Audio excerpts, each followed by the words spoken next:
जय मसीह की सभी भाई बहनों, प्रभु का धन्यवाद। मैं यहाँ पर भुट्टा लेने के लिए आया था, तो मैंने अंकल जी से पूछा, अंकल जी ये कितने का मिलेगा कच्चा? तो अंकल कह रहे हैं 12 रुपये का। और मैंने पूछा, अंकल जी अगर सेक के लेंगे तो कितने का मिलेगा? यूँ कह रहे हैं अंकल जी 15 का। है ना अंकल जी?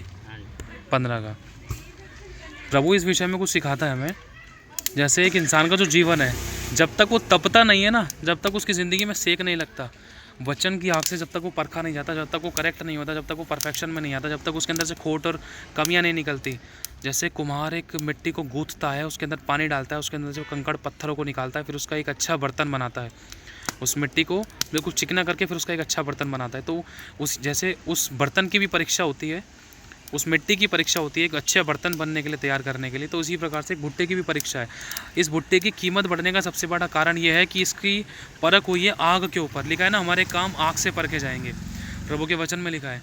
तो अगर हमारी ज़िंदगी में किसी प्रकार का कोई थपेड़ा है, किसी प्रकार का कोई भी विरोध है, कोई दोष लगाता है, बुराई करता है, कमियां निकालता है, तो वो भी एक तरीके की आग है जो हमें कहीं ना कहीं सेकती है, हमें कहीं ना कहीं मजबूत करती है कि हम आगे चलकर बहुत से लोगों के लिए आशीष का, उद्धारण का, बरकतों का, चंगाई का, छुटकारे का कारण बने। हमारी परीक्षाएं लोगों को मजबूत करें। हमारी परीक्षा अभी हमें लग रहा है कि हमारी परीक्षा से कुछ हासिल नहीं हो सकता, लेकिन जब हम मजबूत हो जाएंगे ना, सहते सहते पक्के हो जाएंगे, तो हम बहुतों के आंसू को पोंछने वाले बनेंगे। हमारी गवाहियाँ लोगों के आंसू को पोंछेगी, लोगों की ज़िंदगी, परिस्थितियाँ, हालातों को बदल देगी।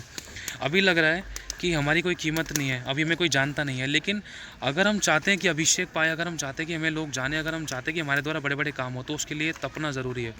क्योंकि लिखा है वचन में कि जब तक गेहूं का दाना भूमि में पिसकर मर नहीं जाता, तब तक वो अकेला रहता है, लेकिन जब वो मर जाता है तो बहुत फल फलता है।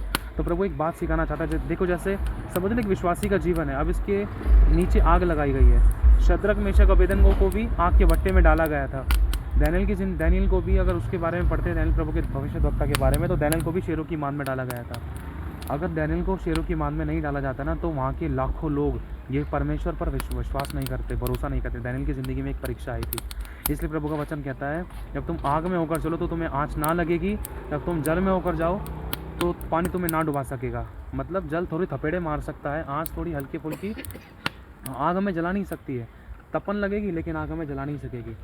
लेकिन प्रभु इन बातों के द्वारा मैं ये शिक्षा देना चाहता हूँ, हमारी ज़िंदगी में कितनी भी परीक्षा है, हार नहीं माननी है। वो परीक्षाएं हमें पहना करती हैं। कहते हैं ना कि हीरे की कीमत तो सिर्फ वही जानता है, सुनार, है ना। तो उसी प्रकार से ना हमारी कीमत परमेश्वर को ही पता है। लोग हमें तुच्छ कहते हैं, नकारा कहते हैं, बेकार कहते हैं, निकम्मा कहते हैं, ख़राब कहते हैं, गलत कहते हैं।